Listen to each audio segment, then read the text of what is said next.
Record جو پہلے یہ کہا گیا تھا کہ 40 ارب روپے کی منی لانڈرنگ ہوئی ہے، پھر جو چالان پیش کیا گیا وہ 14 ارب روپے کا تھا، اور جب حتمی چالان پیش کیا گیا وہ تقریباً کوئی 5-6 کروڑ روپے کا ہے، جس کے اندر یہ کہا گیا ہے کہ جناب یہاں پر تو جو بڑے بڑے دعوے کیے جا رہے تھے اس کے اندر کسی قسم کی کوئی صداقت نہیں ہے۔ تو اس کا مطلب یہ ہے کہ وہ بھی مقدمہ اس عدالت کے نزدیک، یعنی احتساب عدالت کے نزدیک،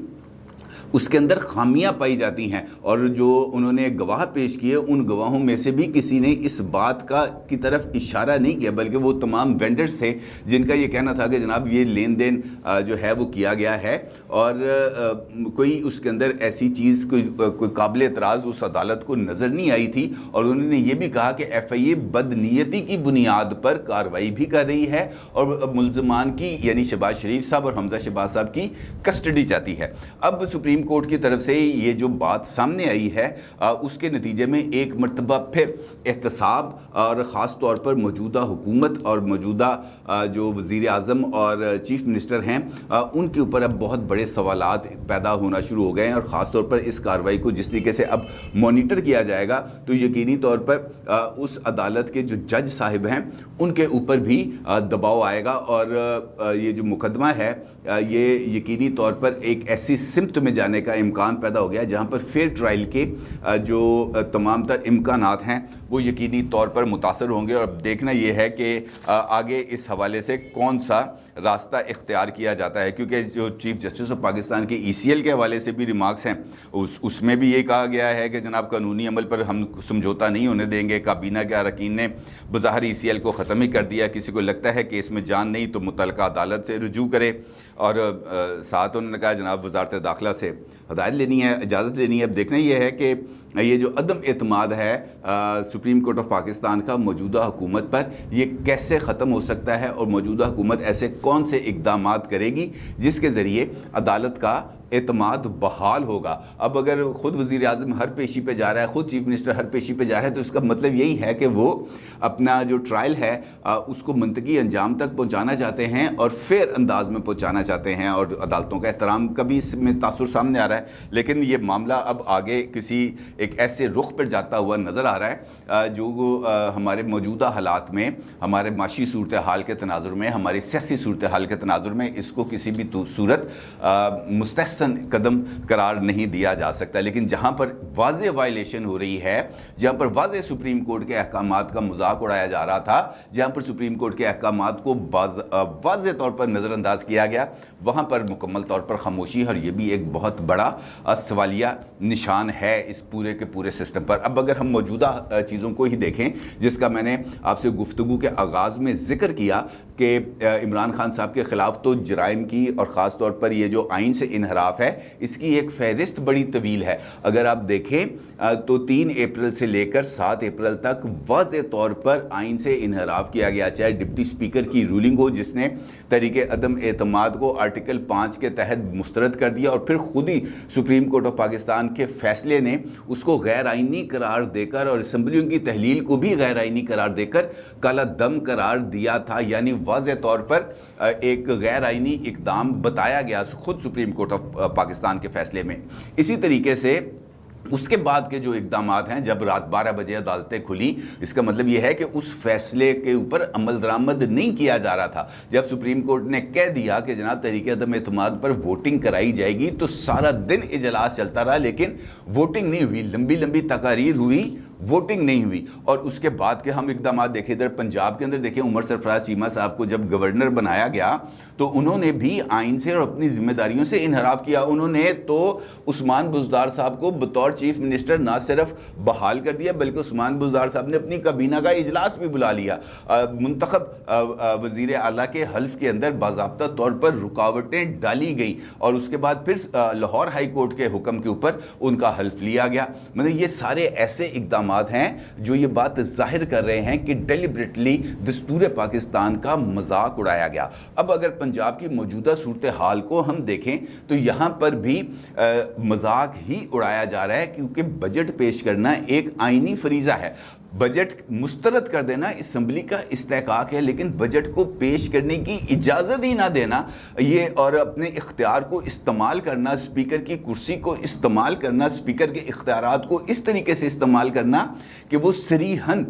ڈومینیشن ہو جائے پورے کے پورے ایوان کے اوپر، یہ ایک انپریسیڈنٹڈ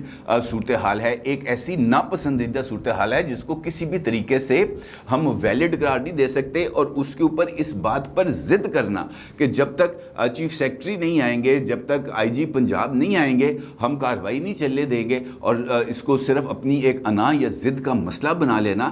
یقینی طور پر اس کا نوٹس لیا گیا ہے، اور اعلیٰ ترین سطح پر اس کا نوٹس لیا گیا ہے، اور نوٹس لینے کے بعد اس بات کا فیصلہ کیا گیا ہے کہ جناب نہیں، یہ کام ایسے نہیں رکے گا جب تک ہم اس کو آہنی ہاتھوں سے نہیں نپٹیں گے۔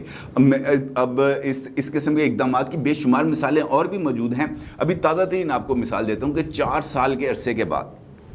4 سال کے بعد امریکہ نے پاکستان کے لیے اپنے سفیر ڈونلڈ بلوم صاحب کا تقرر کیا، اور صدر صاحب صرف عمران خان صاحب کی ایگو کو سیٹسفائی کرنے کے لیے اسناد سفارت وصول نہیں کر رہے تھے، حالانکہ یہ ایک سیریمونیل کام ہے، بلکہ اگر ہم دیکھیں تو کسی بھی ملک کے سفیر کا ہمارے مذہب کے اندر بھی اور دنیا کی روایات کے اندر بھی یہ چیز موجود ہے کہ سفیر کا احترام کیا جاتا ہے، سفراء کو سہولیات دی جاتی ہیں، ان کی باتوں کو یا ان کے اقدامات کو ایک امیونٹی حاصل ہوتی ہے، اور جو اگر ریاست کو کسی سفیر کے بارے میں کوئی اعتراض ہو تو وہ متعلقہ ملک سے بات کر سکتا ہے یا سفیر کو واپس بھیج سکتا ہے۔ لیکن یہ تو پہلی مرتبہ ہے کہ عمران خان صاحب نے چونکہ ایک امریکی سازش کا ذکر کر دیا تھا، لہٰذا ہم نے امریکی سفیر کے کاغذات نامزدگی ہم نے وصول نہیں کرنے، حالانکہ یہ ایک سیریمونیل سے کام ہے، کاغذ اگر وزارت داخلہ میں بھی آ جائیں گے تو وہ جمع ہو جائیں گے، سفیر صاحب کام کر سکتے ہیں۔ اور یہی کام پھر کیا گیا کہ جناب سفیر صاحب سے کہا گیا کہ اپنے کاغذات آپ وزارت خارجہ بھجوائیں، انہوں نے وزارت خارجہ اپنے کاغذات بھجوائے، اور وزارت خارجہ نے ان کو کہا کہ جناب اپنے کام کا آغاز کریں۔ پھر انہوں نے وزیر خارجہ بلاول بھٹو سے بھی ملاقات کی، اس کے بعد وہ کراچی چلے گئے جہاں پہ پاکستان اسٹاک ایکسچینج کا انہوں نے دورہ کیا، اور وہ گھنٹہ بجا کے انہوں نے کاروبار کا آغاز کیا، یعنی انہوں نے اپنے کام کا آغاز کر دیا، کام نہیں رکا کرتے۔ اور یہ وہی صدر صاحب ہیں جنہوں نے اپنے صاحبزادے کی این جی او کے لیے خود گورنر ہاؤس سندھ کراچی کے اندر بیٹھ کر امریکی این جی او کے ساتھ $1 ملین کا معاہدہ کیا تھا، اور وہاں پہ خود موجود تھے۔ امریکہ سے پیسے لینا جو ہے وہ بالکل درست کام تھا، لیکن امریکی سفیر سے اسناد سفارت وصول کرنا یہ بالکل ناجائز کام ہو گیا۔ یہ ایسی صورتحال ہے جس کو نظر انداز نہیں کیا جا سکتا۔ عمران خان صاحب کا جہاں تک معاملہ ہے، عمران خان صاحب اس وقت میں نے آپ سے پچھلی ویڈیو کے اندر بھی اس حوالے سے ذکر کیا تھا کہ ان کے لیے یہ بات ضروری ہے کہ وہ موجودہ حکومت اور اسٹیبلشمنٹ پر دباؤ رکھیں تاکہ ان کے مقدمات کے اوپر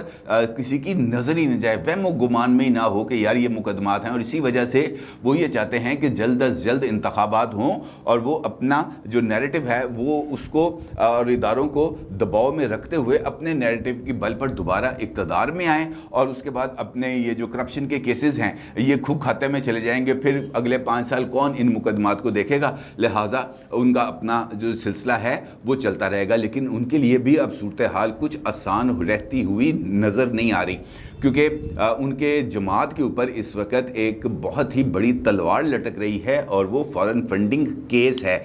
جس کا فیصلہ اسی مہینے آنا ہے، اور ممکنہ طور پر کل یا پرسوں ان کے کیسز کی جو فارن فنڈنگ کیس ہے اس کی حتمی طور پر جو 1 گھنٹہ ہے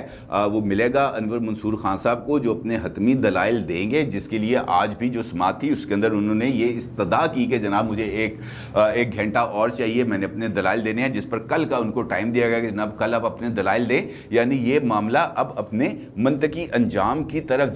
جا رہا ہے۔ اور پھر ایک اور نئی درخواست دے دی جو پہلے اسلام آباد ہائی کورٹ میں دی تھی کہ جناب سب کا فیصلہ ایک ساتھ کریں، ہمارا فیصلہ الگ نہ کریں، جب تک پیپلز پارٹی اور جے یو آئی کے کیسز کا فیصلہ نہیں ہو جاتا فارن فنڈنگ کا، اس وقت تک ہمارا فیصلہ بھی نہ کیا جائے۔ لیکن وہ استدعا منظور ہوتی ہوئی نظر نہیں آ رہی، کیونکہ یہ انجسٹ ہے کہ یہ تو وہی مطالبہ ہے نا جو کوئی چور کہہ دے کہ جناب مجھے اس وقت تک سزا نہ دی جائے جب تک پاکستان میں چوری کے تمام ملزم گرفتار نہ ہو جائیں، سب کے ٹرائل نہ ہو جائیں، سب کو سزائیں ایک ساتھ ملیں گی، تب مجھے سزا دیں، اس وقت تک مجھے کھلا چھوڑ دیا جائے، ایسا ممکن نہیں ہوتا۔ لہٰذا یہ فارن فنڈنگ والا معاملہ بھی اب ان کے گلے پڑنے جا رہا ہے، اور اس طریقے سے یہ جو مقدمات ہیں، کرپشن کے کیسز ہیں، یہ بھی اب کھلنا شروع ہو گئے ہیں۔ خود فیڈرل کیبنٹ نے بھی وہ ڈاکومنٹس تمام کے تمام ریلیز کر دیے ہیں، وہ میٹنگ منٹس ریلیز کر دیے ہیں، وہ معاہدہ ریلیز کر دیا ہے جس کے تحت عمران خان صاحب نے ملک ریاض صاحب کو 50 ارب روپے کی سہولت فراہم کی، اور پھر اس سہولت کے عوض بہت ساری چیزیں خود بھی وصول کی، اور زمینیں بھی وصول کی، نیکلس بھی وصول کیے، ہیرے کی انگوٹھیاں بھی آئیں، بے شمار چیزیں ہیں جو اس وقت منظر عام پر آ چکی ہیں۔ لہٰذا یہ جو اب جو